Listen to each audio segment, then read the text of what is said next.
Hola nuevamente, les hablo a su amigo José Cinéfago. Pues recuerden que ya empezó la gira de documentales ambulante, que cada año nos ofrecen documentales que posiblemente no volvamos a ver en nuestra vida y que de repente es padre echarse un clavado a algunos de ellos porque nos revelan lo complejo y problemáticas que a veces están no tan visibilizadas en este mundo tan caótico a veces, ¿no?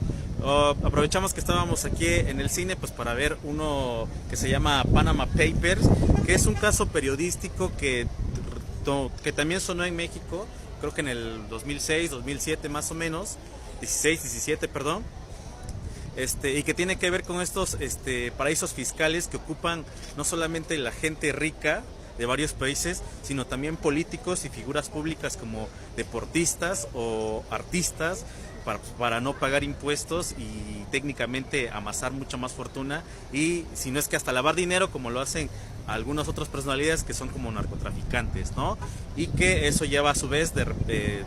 es decir, lavar dinero sucio de forma legal, ¿no? El documental está descrito como un thriller político, y llámese thriller como una cuestión de suspenso, porque te van presentando el caso poco a poco, desde cómo se fue filtrando la información hasta la forma en la que los periodistas a quien se le dio la información tuvo que tomar las decisiones de cómo armar un equipo de periodistas que pudieran ayudarle a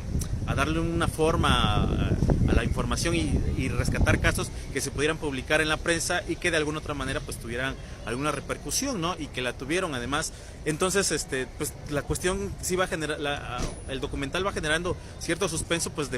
porque yo que uno que lo vio más o menos en la televisión este caso, pues uno no sabe muchos detalles que aquí poco a poco te los van explicando, y que uno de repente tendría miedo de entrarle a un tema un poco complejo como pero que me parece que va desglosando poco a poco bien y te ayuda a entender un poquito más de forma definida, clara y visual,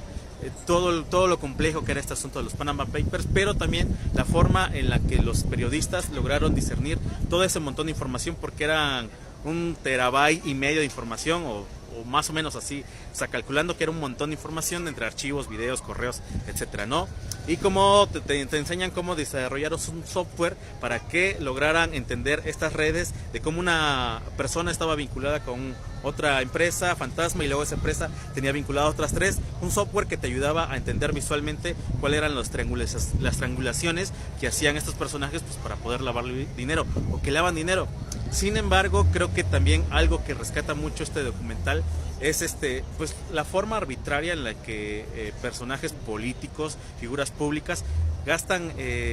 no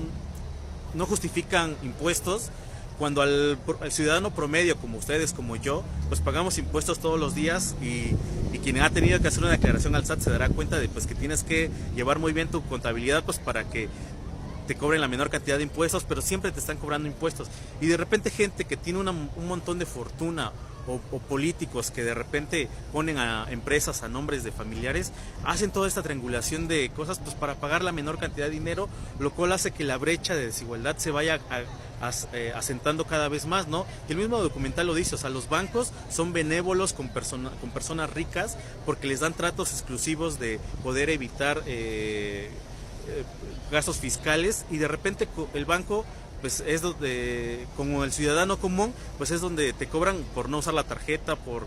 cualquier cosa ya te está cobrando el banco, cuando pues a los grandes empresarios y ricos no les cobran nada, ¿no? Lo padre es de que también te va dando a entender cómo esto sí tuvo repercusiones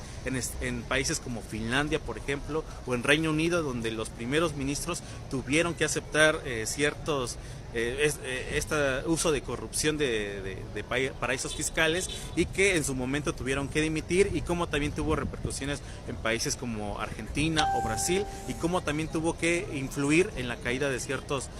funcionarios, ¿no? También te da a entender pues de que no nada más los políticos están inmersos en eso, sino gente como en el ámbito deportivo, como era un personaje de la FIFA, o de alguna otra manera vinculados con personajes como Messi, por ejemplo. Entonces esto nos hace entender que todos estos personajes que vemos mediatizados a través de lo que hacen y la exposición que tienen en medios o a través de la política, pues están involucrados, ¿no? Y que ellos, en lugar de estar usando el poder social o político que tienen para poder hacer de este mundo un poquito más equilibrado en nivel económico, no, ocupan como todas estas trampas como para acrecentar la brecha y generar mucha más desigualdad, y porque te ponen además datos duros, ¿no? Datos periodísticos pero duros, ¿no? De repente países que no justifican ciertos gastos fiscales y que los políticos desvían para su bolsa, digamos, o sus empresas o compañías, es muchísimo dinero. O sea, ese tipo de corrupción también es el que daña a países, y de repente te dan cifras, ¿no? Mira, lo que se desvió de este país serviría para el programa de estudio de 4 años, ¿no? O lo que desvió este país serviría para dar agua potable a tantos millones de habitantes, ¿no? O lo que se desvió en Estados Unidos, por ejemplo, le daría seguro médico a tantos miles de ciudadanos, ¿no? Entonces, este tipo de cuestiones que de repente no serían tan atractivos para venir a ver al cine, es importante que de repente nos tomemos el chance quizá de verlos, para entender quizá que este asunto de la corrupción es mucho más global de lo que aparenta ser, y que no solamente es una práctica exclusiva de México, sino de otros grandes países, inclusive europeos o de primer mundo, y que no excluye a grandes funcionarios, ¿no? En México también hay gente involucrada con los Panama Papers, pero pues en México aquí la justicia está como súper complicado el asunto que se haga justicia, y además de que también expone este lado también real y crudo de los reporteros, de que en el momento en el que se sabe quién está, un reportero está trabajando en los Panama Papers, puede haber muertes, puede haber repercusiones, puede haber amenazas. Inclusive presentan 2 casos en el que hubo 2 muertes derivadas de este asunto de investigación, y en países que no eran México. Entonces dices, si países en los que se supone que están más garantizados el ejercicio periodístico sufren atentados a partir de esto, pues ¿qué podemos esperar de periodistas que estén involucrados en los Panama Papers desde México, ¿no? Entonces ahí sale sobre todo Vladimir Putin, y cómo ahí totalmente es un sistema semifeudal, ¿no? En pleno siglo XXI. Entonces es mucho más complejo de lo que parece, pero creo que el documental ayuda para que uno tenga una noción general de cómo es que se filtró esto, y que además la misma sinopsis lo anuncia como la filtración de documentos más grande del mundo, pero también reconoce que hay otros 2 casos muy excepcionales que, por ejemplo, hoy apenas volvió a salir en los noticieros, ¿no? Uno es el de este chico Snowden, que filtró cuestiones sobre espionaje militar, y el otro es el de Wikileaks, el de Julian Assange, que lo acaban de arrestar esta semana. Entonces, los gobiernos realmente sí tiemblan, sí se cimbran cuando este tipo de informaciones a gran escala se filtran, porque sí tienen miedo. Por eso es que tienen repercusiones con personajes como Julian Assange, y en este caso el que filtró los Panama Papers, un tal John Doe, pues él nunca reveló su identidad y todavía sigue como anónimo, pero pues porque este miedo que se tiene de que pueden dar con ellos y les puedan arruinar la vida, porque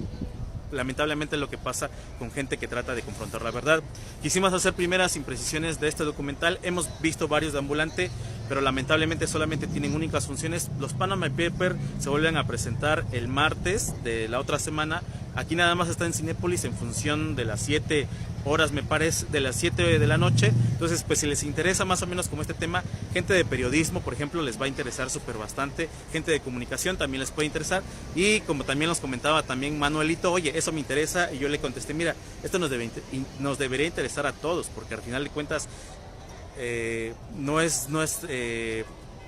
sabemos que la riqueza del mundo se concentra en el 1% de la población, y que los demás pues andamos ahí bailando, ¿no? Y ese 1% de la población aprovecha las trampas legales y de paraísos fiscales pues para poder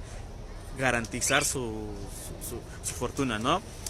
Pues hasta aquí las primeras impresiones de este documental de Ambulante, que va a seguir hasta el jueves 18 de abril, y aprovechen porque hay muchos documentales que no se pueden perder. Ayer pasaron Familia de Medianoche, que según Fernanda Solórzano va a ser el mejor documental del año, pero pues lamentablemente nada más tuvo una función ayer, por eso es que no hicimos video, ¿no? Hoy vamos a ir a una función que es a las 10 en el Convivio, que son 2 documentales breves, pero uno es sobre esta cantante que se llama Mía, M-I-A, y que pues al final de cuentas también va a haber música ahí, y al parecer que todo pinta bien, ¿no? También les recomiendo que no se pierdan América, esa va a estar el domingo mañana, es función abierta en Plaza de la Danza a las 8 de la noche, y también el martes, me parece, va a estar pasando uno que se llama Soles Negros, que según lo que he escuchado en redes sociales es como de los imperdibles, que habla sobre el tema de narcotráfico, pero igual nada más es una función, pues para que aprovechen, ¿no? El programa anda circulando en varias partes de la ciudad, lo pueden descargar en ambulante.org, o si vienen al cine aquí les regalan todos los programas de mano que necesiten, ¿no? Pues hasta aquí estas primeras imprecisiones, seguiremos reportando más películas sobre Ambulante. También hay programas para niños. Busquen en los programas donde dice Ambulantito y pueden llevar a sus niños, a sus criaturas, a sus bendiciones, a sus lo que sea que tengan, sobrinos, a llevar programación que está destinada exclusivamente para niños, ¿no? Pues hasta aquí este video y nos seguimos viendo en Ambulante 2019. Hasta luego, gracias.